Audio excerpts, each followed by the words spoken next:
उत्सुक रहेंगे देखने जैसे के। पाकिस्तान घबराया है, उन्होंने गदर पिक्चर को बैन कर दिया है, इसके बारे में कुछ बोलो। उनका तो काम ही एक्टिव है। मतलब जब वो पठान को हिट कर सकते हैं तो हम सब मिलके सन्नी पाजी की पिक्चर भी हिट कर सकते हैं, नहीं कर सकते? कर सकते हैं, वो तो देखने वाले पे भी डिपेंड करता है ना। एक सबकी टारगेट ऑडियंस रहती है। मेरा क्या कहते हैं देखना हो, ये एक मिस्टेक अभी जैसे क्या बोलते हैं, गदर पिक्चर पुरानी थी, पुरानी पिक्चर की रीमेक पुरानी जिसने पुराने टाइम पे उनके टाइम पे जिन्ना देखी रहेगी वो ये टाइम भी देखेंगे, सेकंड पार्ट तो उसी की बात है।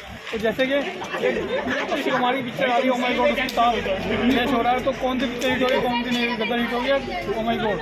मेरे हिसाब से Oh My God। लेकिन आप वगैरह गदर के सन्नी देओल के फैन हैं, को ज़्यादा हाँ, सन्नी देओल के ज़्यादा फैन है आप या अक्षय कुमार के? ऐसे तो फैन तो ज़्यादा किसी के भी नहीं है, बट Oh My God का थीम और मैसेज ज़्यादा अच्छा था मेरे हिसाब से। और पहले भी जब क्या बोलते हैं, जब पहला पार्ट भी आया था इंटरेस्टिंग थी कि भाई उसका सेकंड पार्ट देखने को मिल जाएगी। टीवी पे भी इतनी चली है पिक्चर, पूरा दिन पिक्चर। लेकिन अक्षय कुमार की अब तक जो पिक्चर है सेल्फी आ रही है, बहुत दो तीन पिक्चर सब फ्लॉप गई हैं।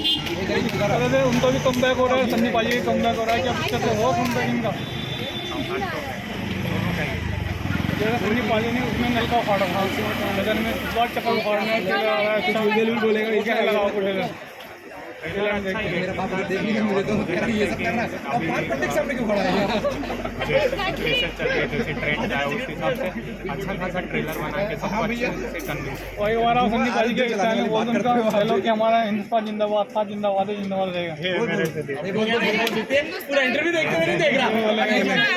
बोलो हिंदुस्तान जिंदाबाद है, जिंदाबाद था और जिंदाबाद रहेगा हमेशा। हमेशा।